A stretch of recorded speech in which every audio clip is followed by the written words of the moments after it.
Un type de chrétien nouveau. Famille, j'ai hésité à appeler cet exposé un type d'intellectuel nouveau parce que la chrétienté ne se limite pas à la routine de la prière. La parole de Dieu est esprit et vie, et elle n'est pas forcément indissociable à la connaissance humaine et scientifique. Elle n'est pas indissociable forcément à la politique et au monde des affaires. Le problème est la nature humaine qui a tendance à mépriser la parole de Dieu une fois que l'on a accès à la connaissance intellectuelle. Je disais que la parole de Dieu est esprit et vie. Je disais que la parole de Dieu est esprit et vie.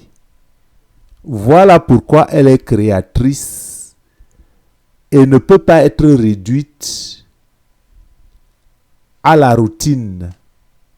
Elle doit nous apporter quelque chose de nouveau et chaque jour.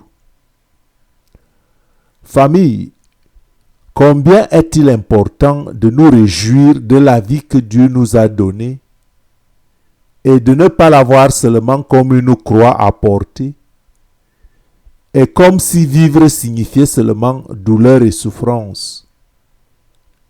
Même si chacun doit porter sa croix, car nous sommes en plein dans une guerre spirituelle sans mesure. La vie est d'abord spirituelle. La vie doit être joie parce que rien n'est impossible à Dieu. Dieu a créé la vie pour un bon but. Même si la rébellion de Lucifer et la tromperie du jardin d'Éden ont fortement influencé en mal la destinée de l'homme sur la terre. Néanmoins, il faut se réjouir en Dieu le Créateur dès le moment que nous sommes conscients que l'homme n'est pas seulement une dimension matérielle et corporelle, car Dieu nous a créés de façon si merveilleuse, c'est-à-dire corps, âme et esprit, et que notre victoire est déjà acquise sur la croix par le salut et la rédemption en Jésus-Christ pour nous rétablir dans la dignité des fils de Dieu. Nous devons donc vivre par la foi comme il est écrit que mon juste vivra par la foi. Et voilà pourquoi le monde nous trompe que la réussite dans la vie est intellectuelle et matérielle. C'est faux. C'est une tromperie, une nouvelle tromperie de Satan qui influence fortement le monde. Je dis si pour les incrédules. Je disais que je vais dire si pour les incrédules. Si Dieu est omniscient et omnipotent, alors tous ceux qui se mettent ou tous ceux qui mettent leur confiance en lui doivent régner dans la vie. Parce que nous ne sommes pas venus sur terre accompagner les autres. Nous devons régner dans au moins une des 7 sphères de la société.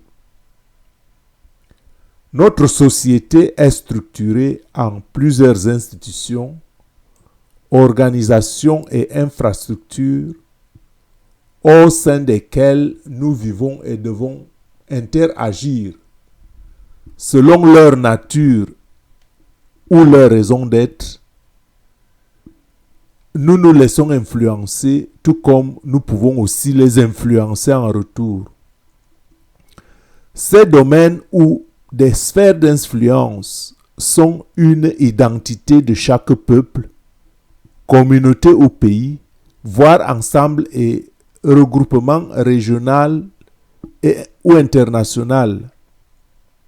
Il s'agit des activités rattachées à la vie religieuse ou encore appelées institutions religieuses, activités rattachées à la gouvernance, les gouvernements et les organisations politiques, des pays mondiaux et internationaux. Il y a le milieu de l'éducation. Il y a les activités rattachées au monde des affaires. Il y a les activités rattachées aux arts et aux loisirs.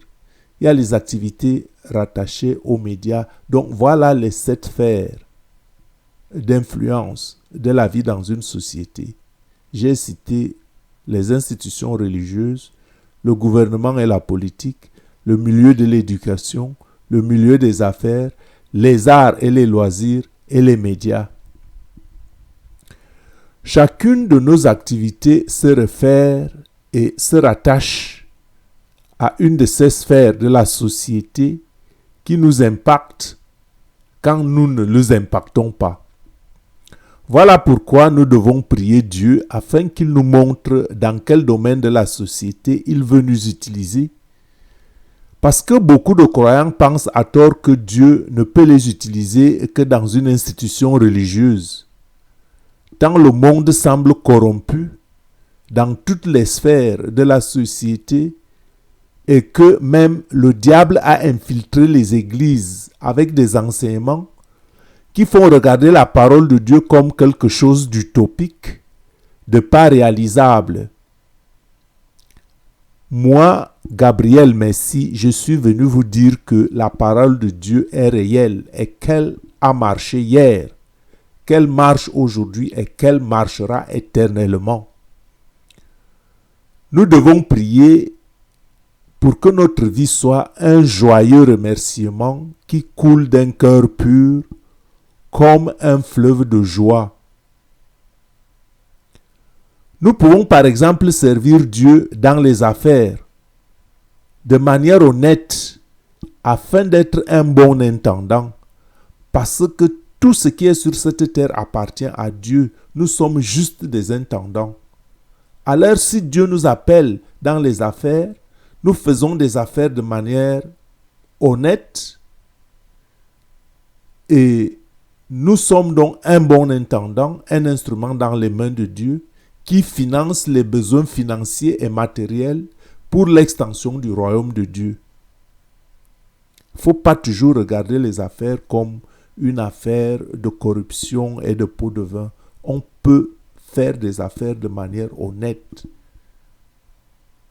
On peut aussi agir avec droiture dans d'autres domaines comme la politique pour améliorer les conditions de vie des citoyens. Tant il est répandu que ceux qui dirigent trempent leurs mains dans les sectes et organisations sataniques. Et cela est valable dans tous les domaines de la société, comme l'éducation, l'enseignement, la médecine. Le croyant aujourd'hui doit se défaire des concepts et enseignements religieux qui ont pollué des siècles durant le nom et la parole vraie du Dieu vrai.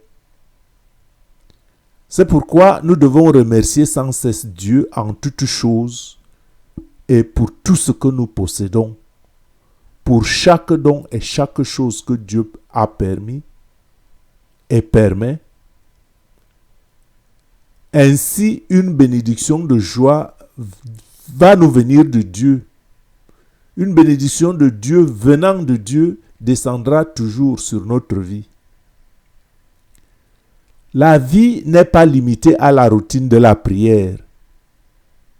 Il faut aller à la rencontre de Dieu, à la recherche de Dieu, comme il est écrit que celui qui me cherche de tout son cœur, je me laisserai trouver par lui. Je dis que Dieu dit, je me laisserai trouver par vous, dit l'Éternel, si vous me cherchez de tout votre cœur. Jérémie au chapitre 29, versets 13 et 14. La prière doit donc être joie quand elle devient le moyen d'accès à un résultat escompté et la foi devient le moyen d'accéder à la grâce qui coule du trône de la grâce, car l'Éternel lui-même dit qu'il connaît les projets qu'il a formés pour nous, les projets de paix et de bonheur pour nous donner de l'avenir et de l'espérance. Jérémie chapitre 29, verset 11. Des projets de bénédiction et de gloire. Et dès lors, l'impossibilité dans la vie, l'impossibilité des choses, devient le fruit de la limitation humaine. Je dis que l'impossibilité est le fruit de la limitation humaine parce que rien n'est impossible à Dieu et tout est possible à celui qui croit. Je répète que l'impossibilité est le fruit de la limitation humaine, de la faiblesse de la foi résultant de nos doutes, mais aussi de notre propre paresse. Mes frères, mes sœurs, famille, il faut que la foi et la prière transforment notre façon de percevoir les choses. La foi doit générer l'assurance de la possession des choses qu'on n'a pas. C'est juste une question de temps et de persévérance. Prendre conscience de nos facultés à exploiter la puissance de Dieu disponible par sa grâce.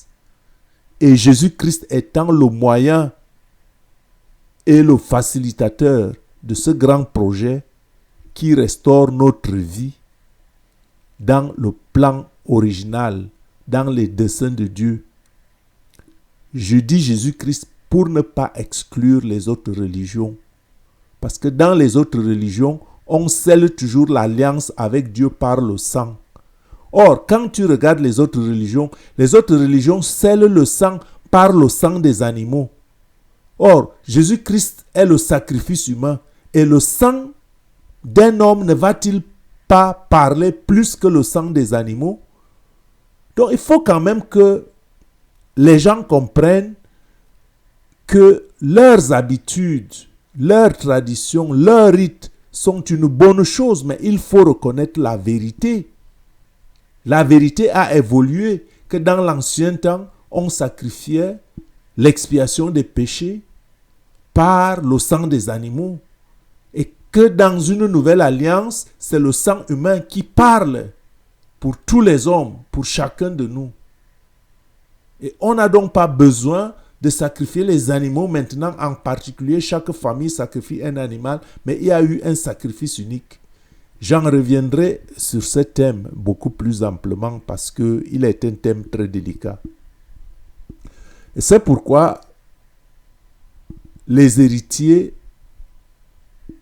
le sont par la foi. J'ai dit que le juste vivra par la foi. Donc quand on veut être héritier de la puissance de Dieu, on le devient par la foi. Pour que ce soit par grâce. Ce n'est pas que nous le méritons. Après la chute de Adam et Ève, nous sommes tombés presque en disgrâce. Après la tromperie de Lucifer. Et c'est cette tromperie qui continue dans le monde aujourd'hui, qu'on veut nous dire que la foi ce n'est rien, qu'il n'y a que l'intellect, qu'il n'y a que la science. C'est vrai, elle s'est développée, mais il n'y a pas que ça. C'est la parole de Dieu, c'est la puissance de Dieu qui soutient le monde.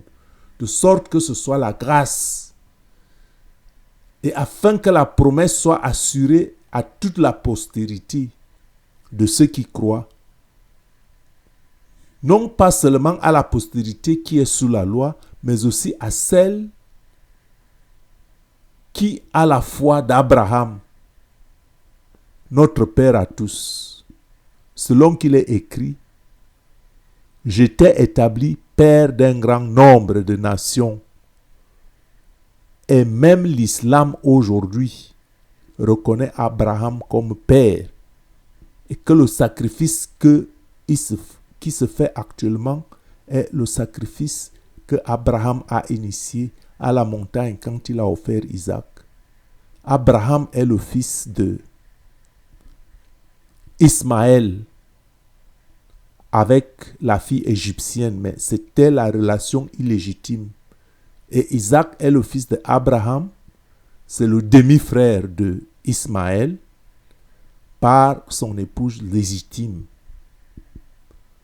Donc, vous voyez que à un certain moment, les religions se rejoignent à un certain point, mais certains dévient, ne veulent pas reconnaître la réalité factuels, restent dans leur tradition juste parce que pour des problèmes de descendance, il faut que nous dépassions ce petit cadre de limitation, que nous regardions la vérité en face et que nous acceptions ce qui est vrai, ce que Dieu a donné. Et c'est d'ailleurs la même chose qui se passe dans le monde entier. Quand les gens repoussent, Dieu est souverain, il a choisi un peuple et à travers ce peuple, il nous montre la voie. Tout comme il y a une nation phare, les États-Unis. Les États-Unis sont une nation phare où nous tirons beaucoup de choses de par leur état d'avancement. Toutes ne sont peut-être pas bonnes, mais il y a plein de choses dont on peut en profiter au lieu d'en faire la guerre et des jalousies. Donc Abraham est le père de toutes les nations, comme il est écrit que j'étais établi père d'un grand nombre de nations. Il est donc notre père devant celui auquel il a cru, Dieu, qui donne la vie aux morts et aux vivants, et qui appelle les choses et qui ne sont point comme si elles étaient. Voilà pourquoi on doit avoir foi en lui, espérant contre toute espérance. Abraham crut, de sorte qu'il devient père donc d'un grand nombre de nations que nous sommes, selon ce qui lui avait été dit, telle sera ta prospérité. Nous sommes la postérité d'Abraham, nous tous. Et donc, sans faiblir dans la foi, Abraham ne considéra point que son corps était usé, puisqu'il a eu un fils à 100 ans et que Sarah, sa femme, n'était même plus en état d'avoir des enfants. Dieu a voulu juste prouver par là que rien ne lui est impossible. Et par conséquent, si Christ nous restitue dans la dignité des fils de Dieu, nous sommes aussi capables de produire les mêmes choses. Donc, Abraham ne douta point par incrédulité, comme beaucoup d'entre nous sont en train de le faire, intellectuel mais incrédule. Abraham ne douta pas de la promesse de Dieu, mais il fut fortifié par la foi, comme nous le devons aussi. Donnant gloire à Dieu, nous le devons aussi, et ayant la pleine conviction que ce que Dieu promet, il l'accomplit, nous aussi. Et c'est pourquoi cela fut donc imputé à Abraham à justice, et c'est cette justice dont nous bénéficions aujourd'hui par Jésus-Christ, car tous ceux qui croient en Jésus-Christ sont fils d'Abraham et sont la postérité d'Abraham. Je n'amène pas ici un problème pour faire l'extrémisme religieux, mais je relate une vérité que bien des gens doivent comprendre. Si vous êtes intellectuel et que vous me suivez bien, vous voyez qu'il y a une certaine logique dans ce que je dis. Ce n'est pas pour détruire la croyance, les autres croyances. C'est une réalité qu'il faut accepter. Il faut abandonner l'orgueil de Satan qui se met à la rébellion contre Dieu et qui nous pousse à nous rebeller contre Dieu. Et ce n'est pas à cause donc de lui seul qu'il est écrit que cela lui fut imputé. C'est encore à cause de nous à qui cela sera aussi imputé, à nous qui croyons en celui qui a ressuscité Jésus-Christ des morts, notre Seigneur. Nous devons croire en Dieu, nous devons obéir à Dieu, nous lui devons tout, il est le créateur de l'univers. Laissez-nous toutes vos philosophies, qu'il n'y a pas de Dieu, qu'il n'y a pas de ceci. Dites-moi que tout cet agencement-là n'eût été le désordre des hommes, que la vie serait si belle sur la terre si chacun faisait un bien à un autre et non rendre le mal par le mal ou bien le mal, le bien, le mal par le bien. Donc, nous sommes dépendants de Dieu.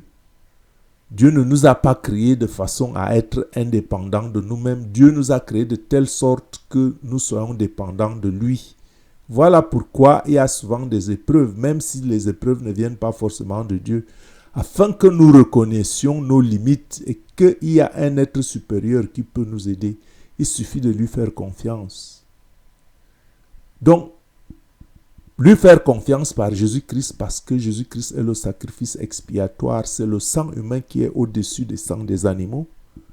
Jésus-Christ donc qui a été livré pour nos offenses et nous a ressuscités pour la justification, pour une vie de digne fils de Dieu. Il suffit de croire en lui, il suffit de avoir foi en lui pour avoir la vie éternelle, pas seulement la vie éternelle, mais aussi une vie glorieuse sur la terre. Voilà pourquoi le chrétien aujourd'hui doit se réorienter. Le chrétien doit reconsidérer sa doctrine. L'Église doit reconsidérer sa doctrine. Il y a le faux mensonge. Satan a infiltré les églises. Il y a le faux mensonge. Il faut que le chrétien, le croyant aujourd'hui, se dise qu'il a 3 dimensions. Dimension corporelle, dimension de l'âme, dimension de l'esprit. Et que sur la dimension corporelle, il doit participer à toutes les sphères de la société selon le domaine que Dieu lui révèle. Soyez bénis dans le nom de Jésus-Christ notre Seigneur et que votre intellectualisme ne vous écarte pas de la parole de Dieu parce que cela peut avoir des conséquences graves. Dieu vous attend, soyez obéissants, soyez lui reconnaissants, demandez-lui de vous pardonner les péchés par Jésus-Christ. Il est prêt à vous les pardonner. Et sa bénédiction coule du trône de la grâce, saisissez-la par la foi. Soyez bénis mes frères et sœurs. Je vous remercie pour votre attention. Soyez bénis. Votre serviteur Gabriel Messi.